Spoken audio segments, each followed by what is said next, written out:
President Joe Biden earlier rallied rescue teams and FEMA staff working to provide aid to Florida residents.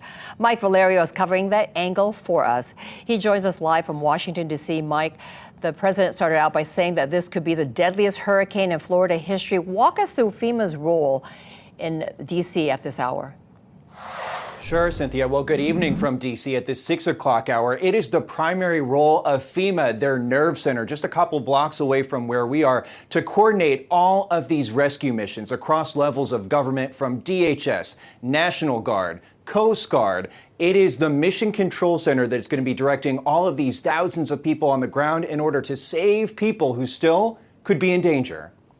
Everything's flooded. Everything is ruined. As Floridians begin to survey the damage left in the wake of Hurricane Ian, the Federal Emergency Management Agency jumps into action. We're focused right now on getting some search and rescue teams who have been out since 4 o'clock this morning to get into that area and identify who might need assistance. FEMA, the U.S. Coast Guard, and other entities are working by land, air, and sea. Coast Guard deployed 16 rescue helicopters, 6 fixed-wing aircraft, and 18 rescue boats and crews. President Joe Biden promising the full support of the federal government after attending a briefing at FEMA headquarters. We've dispatched over 1,000 FEMA personnel and prepositioned major federal capacities and capabilities and supplies. And approving a major disaster declaration for the state. That means the federal government will cover 100% of the cost to clear debris and for all the costs that the state has to engage in and expend to save lives. The declaration also makes federal aid available, including grants to help individuals and business owners in 9 counties recover from the effects of the disaster. Help desperately needed for the families displaced by Hurricane Ian. We are preparing for the potential of thousands of families that are going to need assistance.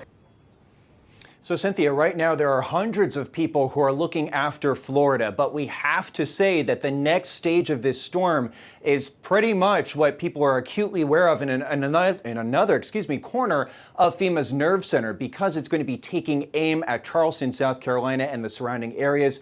Those areas are prone to flooding, so there is a huge section of the FEMA nerve center that is taking acute interest in what those citizens will be needing in the next few days, and I should say hours ahead. Mike, now sticking with FEMA, there's also the major disaster declaration the president approved today. Now talk about what that declaration does for families who might have lost everything.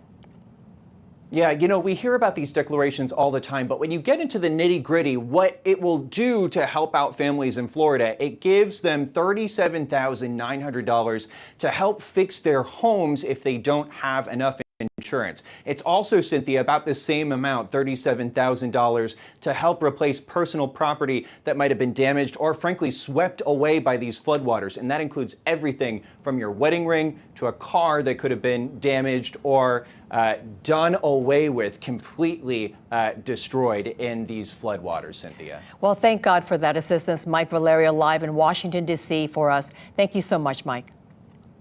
You bet.